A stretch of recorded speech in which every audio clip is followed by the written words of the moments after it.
여러분 안녕하십니까? 오늘 아침 거울 앞에 섰을 때 어떤 생각이 드셨나요? 주름이 깊어진 얼굴을 보며 세월의 무게를 느끼셨나요? 아니면 여전히 건강하게 살아있음에 감사하셨나요?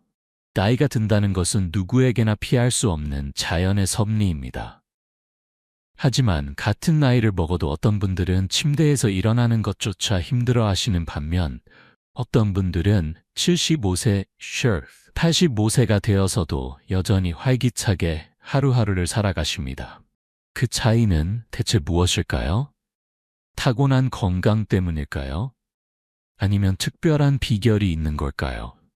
오늘 삶의 교훈에서는 여러분께 아주 중요한 이야기를 들려드리고자 합니다.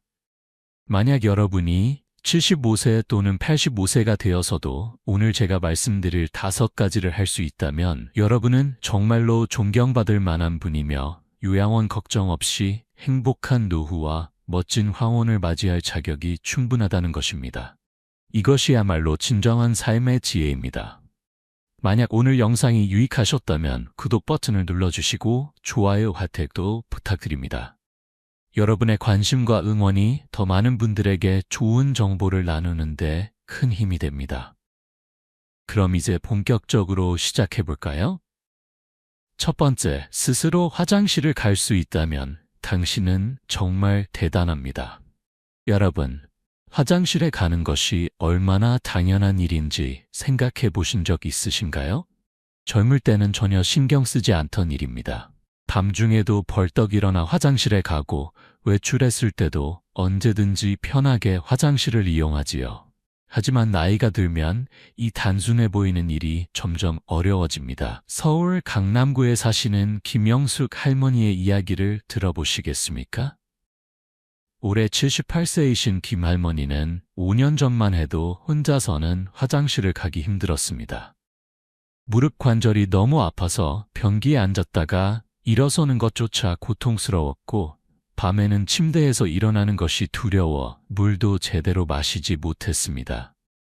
자녀들은 요양보호사를 고용하자고 했지만 할머니는 화장실 가는 것조차 남의 도움을 받아야 한다는 사실이 너무나 수치스러웠다고 합니다. 그때 정말 살고 싶지 않았어요. 먹고 마시는 것도 두려웠고 밤마다 화장실 생각에 잠을 설쳤지요. 내가 이렇게까지 늙었나 싶어서 눈물만 났습니다. 하지만 김 할머니는 포기하지 않았습니다. 매일 아침 집 근처 남산 둘레길을 천천히 걸으며 다리 근육을 단련했고 집에서는 의자를 잡고 스쿼트 운동을 꾸준히 했습니다. 처음에는 5번도 하기 힘들었지만 3개월이 지나자 10번, 6개월이 지나자 20번도 할 수 있게 되었습니다.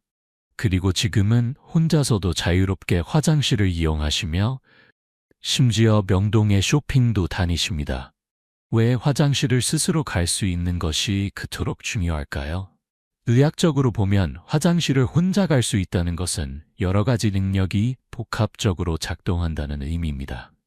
첫째, 다리 근육과 관절이 건강해야 합니다. 침대나 의자에서 일어서고 걸어가고 변기에 앉았다 일어서는 모든 동작에는 하체의 힘이 필요합니다. 나이가 들면 근육량이 급격히 줄어드는데 이를 근감소증이라고 합니다. 근감소증이 심해지면 낙상 위험이 높아지고 한번 넘어지면 골절로 이어져 거동이 불가능해질 수 있습니다. 둘째, 균형 감각이 유지되어야 합니다. 화장실까지 걸어가는 동안 중심을 잡고 넘어지지 않으려면 뇌와 귀의 전정기관 그리고 시각이 모두 조화롭게 작동해야 합니다. 실제로 75세 이상 노인의 30% 이상이 매년 최소 한 번은 넘어지며 그중 절반 이상이 화장실에서 발생한다고 합니다. 셋째, 방광과 장의 조절 능력이 있어야 합니다.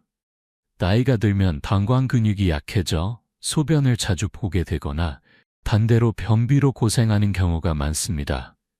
요실금이 생기면 외출조차 두려워지고 사회생활이 위축되면서 우울증까지 이어질 수 있습니다. 그렇다면 어떻게 해야 75세, 85세가 되어서도 스스로 화장실을 갈 수 있을까요?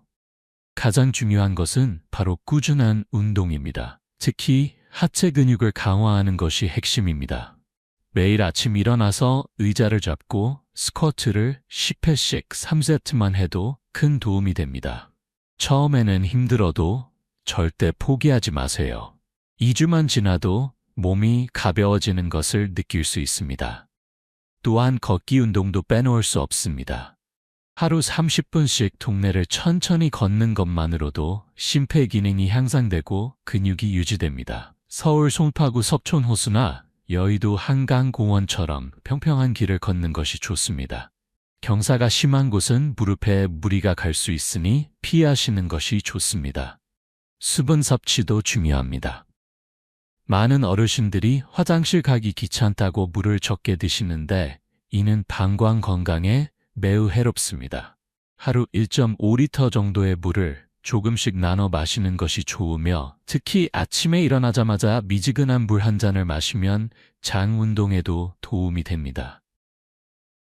여러분, 스스로 화장실을 갈 수 있다는 것은 단순히 편리한 것이 아니라 존엄성을 지키는 일입니다. 다른 사람의 도움 없이 가장 사적인 일을 처리할 수 있다는 것. 그것이야말로 인간으로서의 자존감을 지키는 가장 기본적인 조건입니다. 그러니 오늘부터라도 작은 운동을 시작해 보시는 것은 어떨까요? 두 번째, 스스로 식사를 할 수 있다면 당신은 축복받은 사람입니다. 여러분, 아침에 일어나서 밥상 앞에 앉아 수저를 들고 따뜻한 밥 한 술을 입에 넣는 그 순간을 생각해 보세요. 너무나 자연스러운 일상이지요. 하지만 이 단순해 보이는 행동이 나이가 들면 점점 어려워진다는 사실을 알고 계십니까? 부산 해운대구에 사시는 박철수 할아버지의 이야기를 들려드리겠습니다. 올해 82세이신 박 할아버지는 3년 전 뇌경색으로 쓰러지셨습니다. 다행히 목숨은 건졌지만 오른쪽 팔과 손에 마비가 왔습니다. 평생 오른손잡이로 살아오신 할아버지에게 이는 청천벽력 같은 일이었습니다. 갑자기 밥 한 숟가락도 스스로 뜰 수 없게 되었으니까요. 처음에는 너무 답답했어요. 머리는 멀쩡한데 손이 말을 듣지 않으니 미칠 것 같았지요. 아내가 밥을 떠먹여줄 때마다 눈물이 났습니다. 나이 먹어서 애기처럼 밥을 먹여봤다니 이게 사람 사는 건가 싶었어요. 하지만 박 할아버지는 포기하지 않았습니다. 재활치료사의 도움을 받아 매일 왼손으로 숟가락을 드는 연습을 시작했습니다. 처음에는 숟가락조차 제대로 잡을 수 없었습니다. 밥을 뜨려고 하면 숟가락이 떨어지고 겨우 입까지 가져가도 반은 흘렸습니다. 하지만 매일매일 연습했습니다. 6개월이 지나자 왼손으로도 서툴지만 혼자 식사를 할 수 있게 되었고 지금은 거의 불편함 없이 생활하십니다. 스스로 식사를 할 수 있다는 것은 생각보다 훨씬 복잡한 능력입니다. 먼저 손과 팔의 근력이 필요합니다. 숟가락을 들고 음식을 뜨고 입까지 가져가는 모든 동작에는 근육이 사용됩니다. 또한 손가락의 섬세한 조작 능력도 필요합니다. 젓가락으로 반찬을 집거나 국자로 국을 뜨는 동작은 뇌와 손이 정교하게 협력해야 가능합니다. 시력도 중요한 요소입니다. 음식이 어디에 있는지 보고 숟가락을 정확히 그곳으로 가져가려면 눈이 건강해야 합니다. 나이가 들면 백내장, 녹내장, 황반변성 같은 눈 질환이 생기기 쉬운데 이런 질환이 심해지면 음식을 보는 것조차 어려워집니다. 그리고 무엇보다 중요한 것은 인지 기능입니다.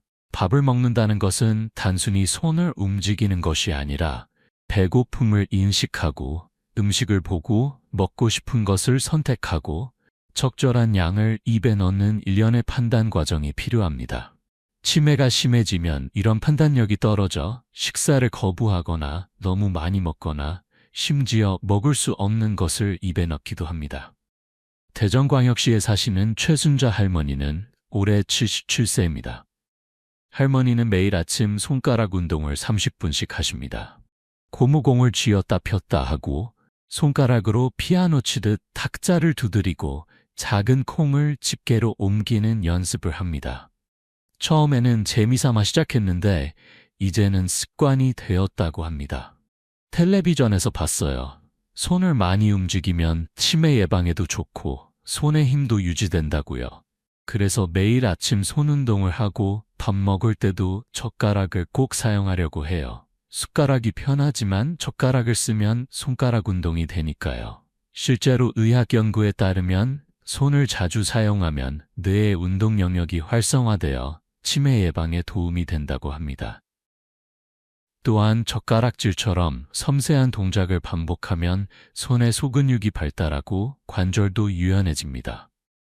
그렇다면 어떻게 해야 75세, 85세가 되어서도 스스로 식사를 할 수 있을까요? 첫째, 손과 팔의 근력을 유지해야 합니다. 간단한 아령 운동이나 고무밴드를 이용한 스트레칭이 도움이 됩니다. 매일 아침 저녁으로 발을 위아래로 들어 올리는 동작을 20회씩만 해도 근력 유지에 큰 도움이 됩니다. 둘째, 손가락을 자주 움직여야 합니다. 뜨개질, 서예, 그림 그리기, 악기 연주 등 손을 사용하는 취미 활동을 하면 좋습니다. 인천 송도에 사시는 한 할머니는 70세에 우쿨렐레를 배우기 시작했는데 이제 작은 공연도 하실 정도가 되었다고 합니다. 손가락으로 줄을 누르고 튕기는 동작이 손의 유연성을 유지하는 데 큰 도움이 되었다고 하십니다. 셋째, 눈 건강을 지켜야 합니다. 정기적으로 안과 검진을 받고 백내장이나 녹내장이 발견되면 조기에 치료하는 것이 중요합니다. 또한 과도한 스마트폰 사용은 피하고 독서를 할 때는 밝은 조명 아래서 하는 것이 좋습니다. 넷째, 뇌 건강을 유지해야 합니다. 치매를 예방하려면 꾸준한 운동과 함께 정신적인 활동도 병행해야 합니다. 독서, 바둑, 퍼즐, 외국어 공부 등 뇌를 사용하는 활동을 지속하면 인지 기능이 유지됩니다. 서울 성북구에 사시는 한 할아버지는 75세에 영어 공부를 시작해서 지금은 간단한 영어 회화도 하신다고 합니다. 여러분 스스로 식사를 할 수 있다는 것은 단순히 배를 채우는 것이 아니라 인간의 존엄성과 직결된 문제입니다. 누군가의 도움 없이 내가 먹고 싶은 것을 선택하고 내 손으로 직접 입에 넣고 맛을 음미하는 그 과정 자체가 삶의 질을 결정합니다. 그러니 오늘부터라도 손 운동을 시작하고 눈 건강을 챙기며 뇌를 활발하게 사용하는 습관을 가져보시는 것은 어떨까요? 세 번째, 스스로 옷을 입을 수 있다면 당신은 독립적인 사람입니다. 여러분 아침에 일어나서 옷장을 열고 오늘 입을 옷을 고르는 그 순간을 떠올려 보세요. 날씨를 생각하며 얇은 셔츠를 꺼낼지 두꺼운 스웨터를 꺼낼지 고민하고 색깔을 맞춰보고 거울 앞에서 단추를 잠그고 벨트를 매는 그 모든 과정이 얼마나 자연스러운가요?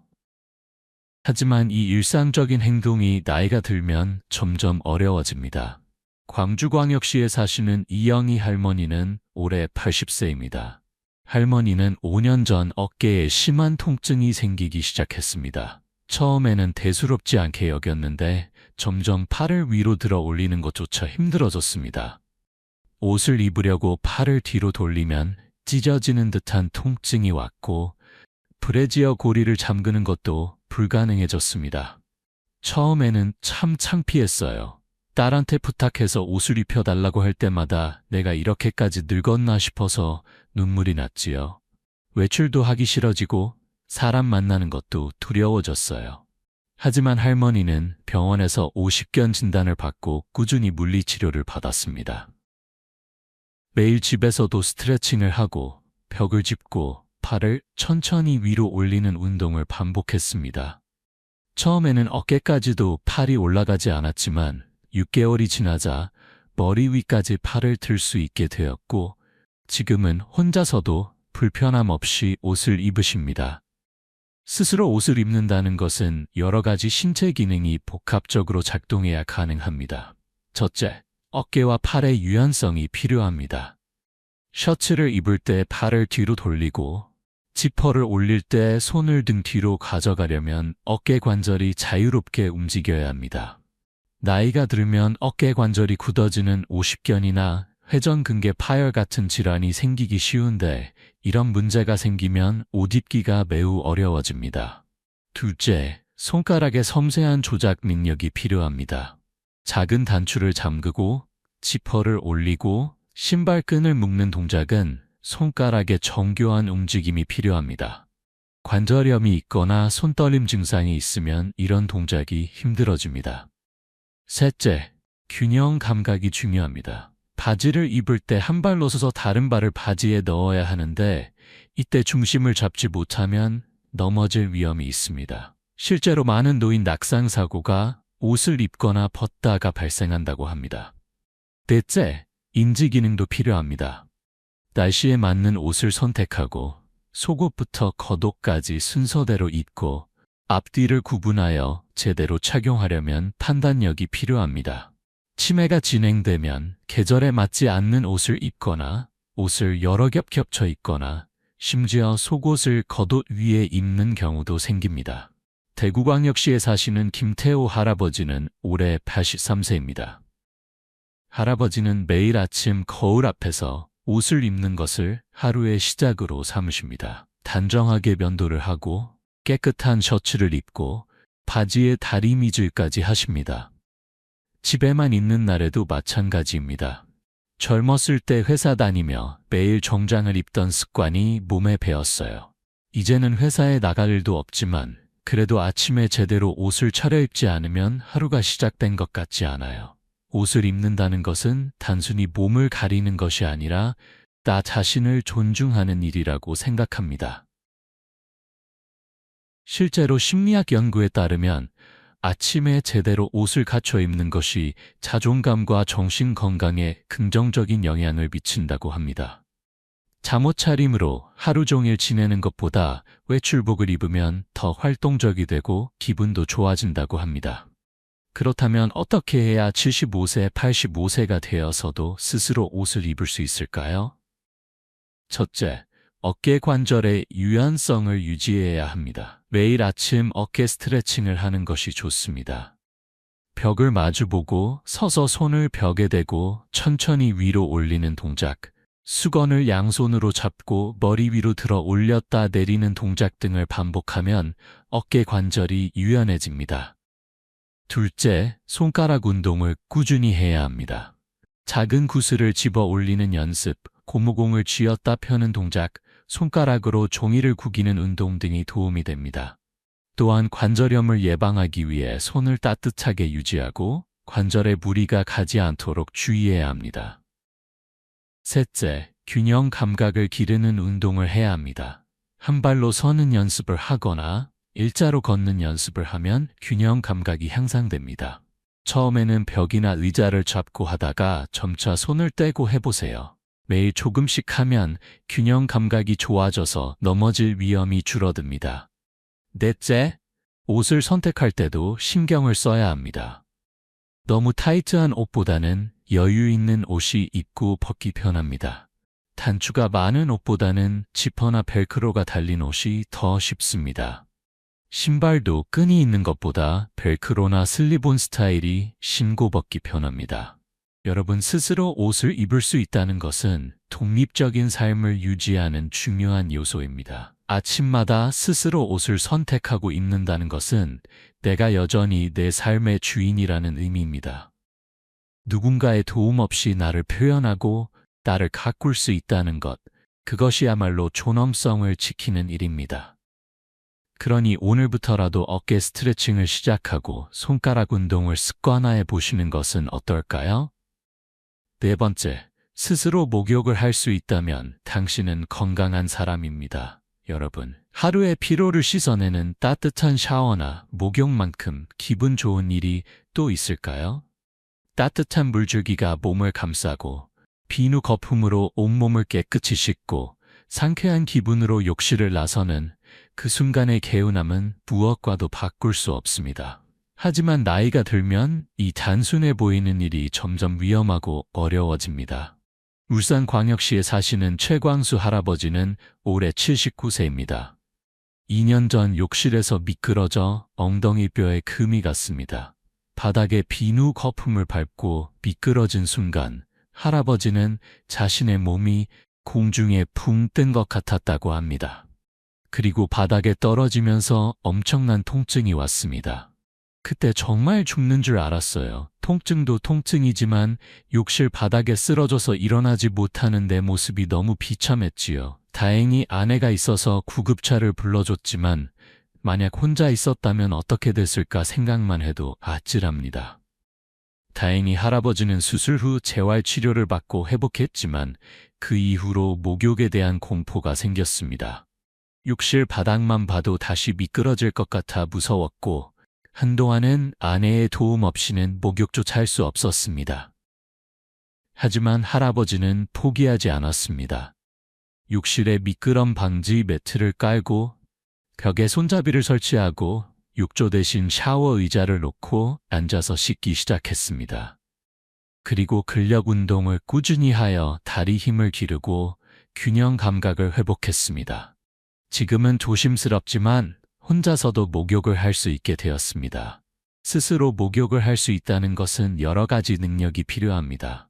첫째, 균형 감각이 필수적입니다. 미끄러운 욕실 바닥에서 넘어지지 않으려면 중심을 잘 잡아야 합니다. 실제로 노인 낙상 사고의 상당수가 욕실에서 발생하며 욕실 낙상은 골절로 이어질 위험이 매우 높습니다. 둘째, 팔과 다리의 근력이 필요합니다. 욕조에 들어갔다 나올 때, 높은 문턱을 넘을 때, 샤워하면서 서 있을 때 모두 다리 근육이 사용됩니다. 또한 등을 씻고 발을 씻으려면 팔을 뒤로 돌리고 허리를 굽힐 수 있어야 합니다. 셋째, 체온 조절 능력이 중요합니다. 나이가 들면 체온 조절 기능이 약해져서 뜨거운 물에 오래 있으면 어지럽거나 기절할 수 있습니다. 또한 목욕 후 급격한 온도 변화로 혈압이 급격히 떨어지거나 올라가면 뇌졸중이나 심장마비의 위험이 있습니다. 넷째, 시력도 필요합니다.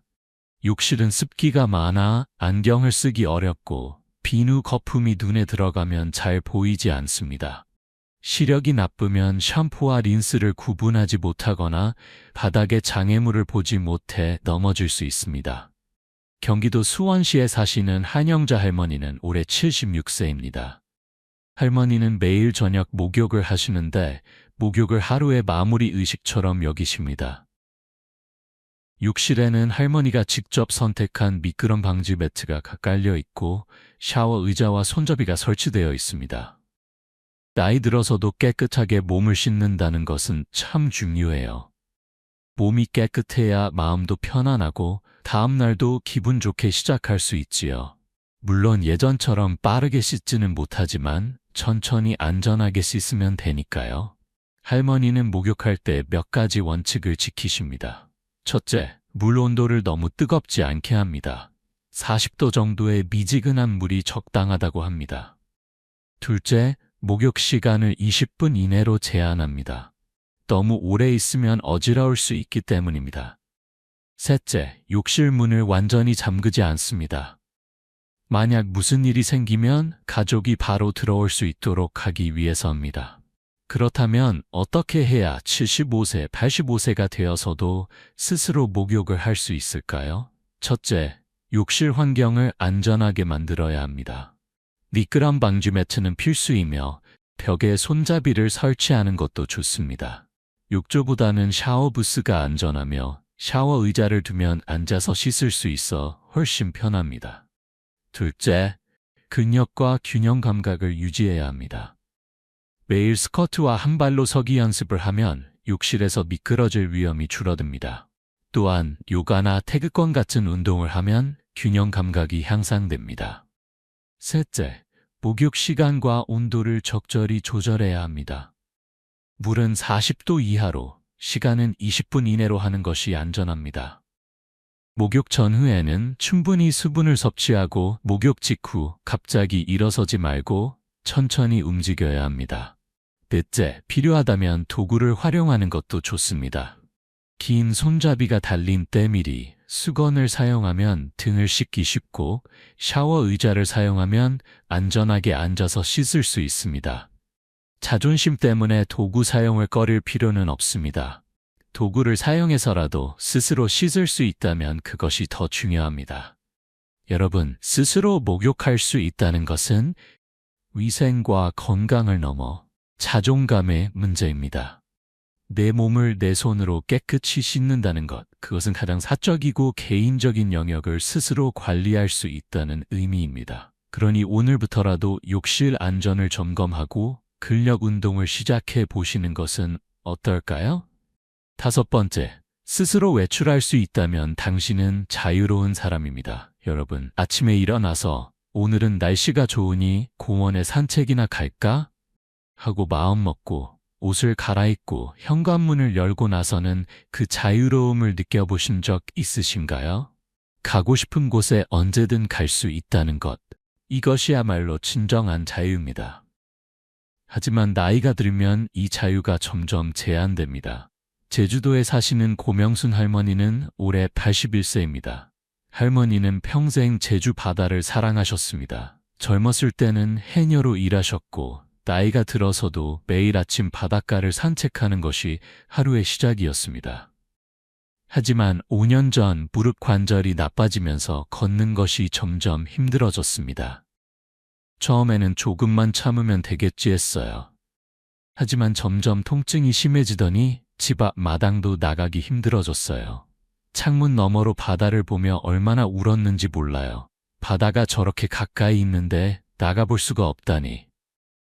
할머니는 결국 인공관절 수술을 받기로 결정했습니다. 수술은 성공적이었고 재활치료를 열심히 받았습니다. 처음에는 지팡이에 의지해 몇 걸음 걷는 것도 힘들었지만 매일 조금씩 거리를 늘려갔습니다. 6개월이 지나자 혼자서도 바닷가까지 걸어갈 수 있게 되었고 지금은 매일 아침 1시간씩 해변을 산책하십니다. 다시 바다를 걸을 수 있게 되었을 때의 그 기쁨을 말로 표현할 수가 없어요. 바람을 맞으며 걷고 파도 소리를 들으며 걷는 그 자유로움이 얼마나 소중한지 그때 깨달았지요.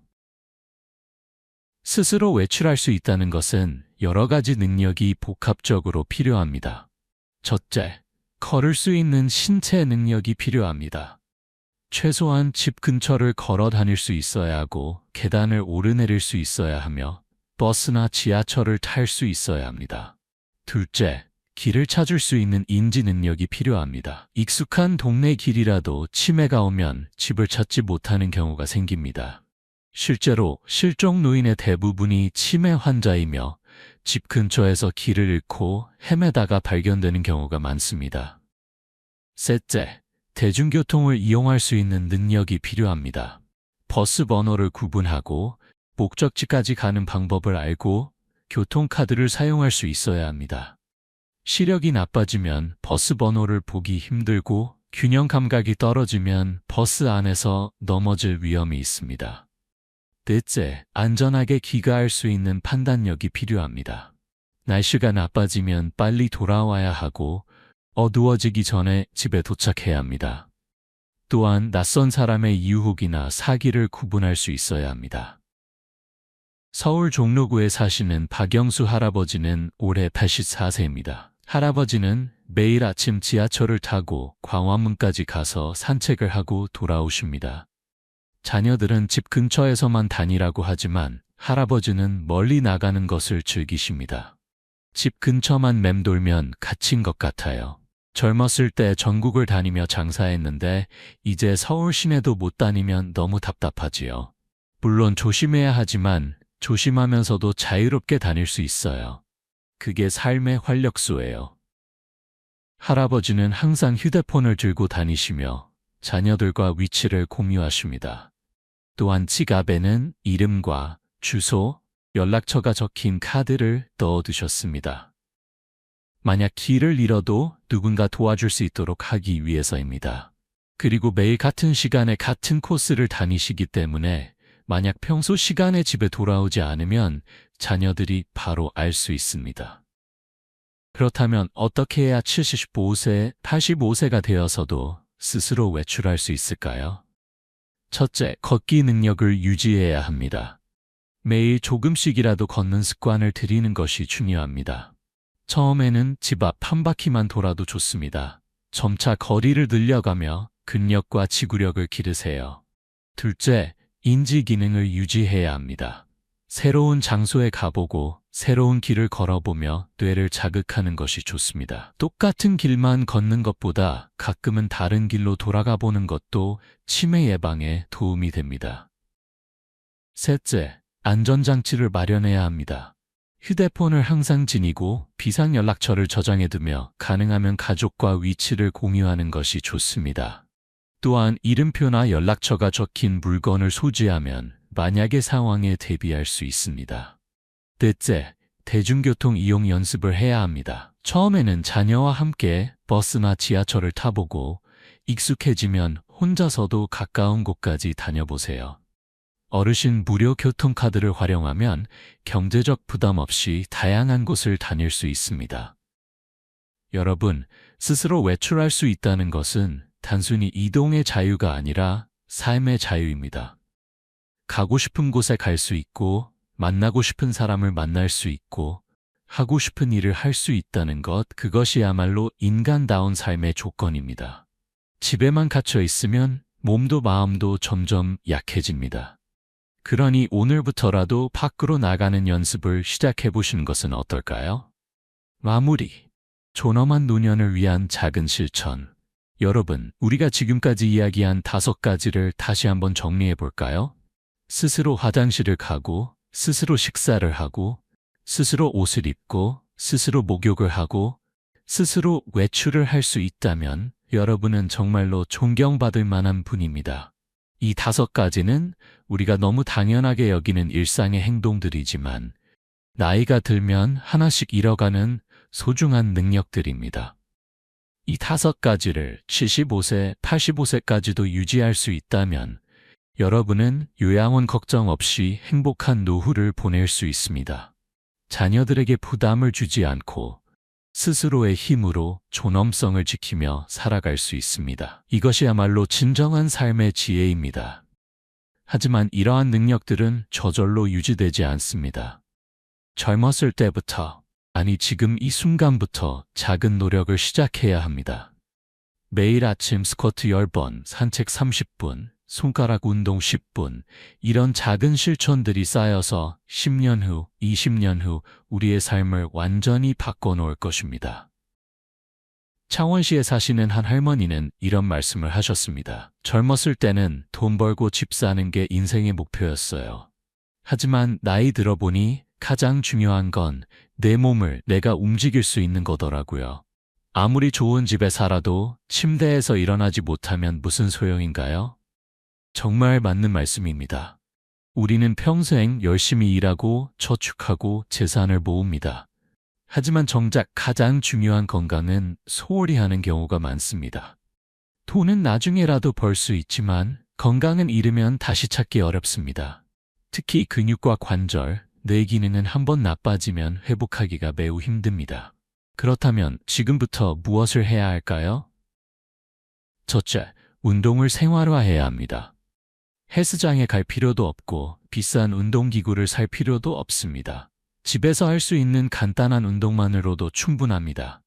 매일 아침 스쿼트, 팔 들어 올리기, 한 발로 서기 같은 운동을 10분만 해도 근력과 균형 감각을 유지할 수 있습니다. 둘째, 걷기를 습관화해야 합니다. 하루 30분만 걸어도 심폐기능이 향상되고 다리 근육이 발달하며 뇌에 산소가 공급되어 치매 예방에도 도움이 됩니다. 날씨가 좋은 날은 공원을 걷고 비가 오는 날은 집 안에서라도 제자리 걸음을 하세요. 셋째, 손과 손가락을 자주 사용해야 합니다.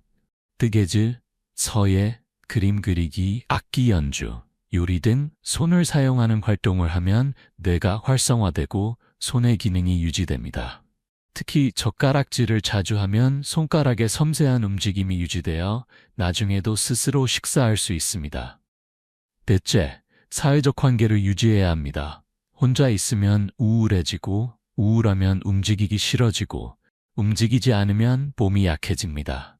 친구를 만나고 동호회 활동을 하고 봉사활동에 참여하며 사람들과 교류하세요. 대화를 많이 하면 뇌가 활성화되어 치매 예방에도 도움이 됩니다. 다섯째, 정기적인 건강검진을 받아야 합니다. 작은 문제를 조기에 발견하면 쉽게 치료할 수 있지만 방치하면 큰 병이 됩니다. 특히 관절 통증, 시력 저하, 청력 감소 같은 증상이 나타나면 즉시 병원에 가서 검사를 받으세요. 여섯째, 긍정적인 마음가짐을 가져야 합니다. 나는 늙었어. 이제 다 소용없어 라고 생각하면 정말로 그렇게 됩니다. 대신 나는 아직 할 수 있어. 조금씩 나아질 거야 라고 생각하면 몸도 따라옵니다. 실제로 긍정적인 마음가짐이 건강에 큰 영향을 미친다는 연구 결과가 많습니다. 부산에 사시는 한 할아버지는 80세에 수영을 배우기 시작하셨습니다. 주변에서 다들 말렸지만 할아버지는 포기하지 않으셨습니다. 나이가 많아서 새로운 걸 배울 수 없다는 법은 없어요. 오히려 나이가 많을수록 새로운 걸 배워야 뇌가 늙지 않아요. 이제 83세이신 할아버지는 일주일에 3번씩 수영장에 가십니다. 물론 젊은 사람들처럼 빠르게 헤엄치지는 못하지만 천천히 자유형으로 1시간씩 수영을 즐기십니다. 수영을 하면 관절에 무리가 가지 않으면서도 전신 운동이 되니 정말 좋아요. 그리고 수영장에 가면 만날 사람들도 있고 새로운 기술도 배우고 하루하루가 즐거워요. 여러분, 나이 드는 것을 두려워하지 마세요. 나이가 든다는 것은 자연스러운 일입니다. 하지만 어떻게 나이를 먹느냐는 우리가 선택할 수 있습니다. 침대에 누워 하루하루를 보낼 것인가, 아니면 활기차게 움직이며 삶을 즐길 것인가는 오늘 우리가 내리는 작은 선택에서 시작됩니다. 오늘 저녁 식사 후 집 앞을 10분만 걸어보세요. 내일 아침 일어나서 스쿼트를 5번만 해보세요. 모레는 친구에게 전화를 걸어 차 한잔 하자고 제안해보세요. 이런 작은 실천들이 쌓이고 쌓여서 10년 후 여러분은 여전히 스스로 화장실을 가고, 스스로 밥을 먹고, 스스로 옷을 입고, 스스로 목욕을 하고, 스스로 외출을 하는 자유롭고 존엄한 삶을 살고 계실 것입니다. 그리고 그때 여러분은 이렇게 말하실 수 있을 것입니다. 나는 행복한 노후를 보내고 있어. 요양원 걱정도 없고 자녀들에게 부담도 주지 않아. 내 삶을 내가 책임지며 살고 있어. 이것이야말로 진정한 삶의 지혜이며 우리 모두가 꿈꾸는 황혼기의 모습 아닐까요? 마지막으로 이 영상이 조금이라도 도움이 되셨다면 삶의 교훈 채널을 구독해주세요. 여러분의 관심과 응원이 더 많은 분들에게 건강한 삶을 위한 지혜를 나누는데 큰 힘이 됩니다. 좋아요와 댓글도 남겨주시면 여러분의 생각을 듣고 함께 이야기 나누는 기회가 될 것입니다. 그럼 앞으로도 건강하고 행복한 나날 보내시길 바랍니다. 오늘 하루도 감사하고 내일도 기대하며 매 순간을 소중히 여기시길 바랍니다. 여러분의 노년이 존엄하고 자유로우며 행복하기를 진심으로 기원합니다. 다음 영상에서 다시 뵙겠습니다. 감사합니다.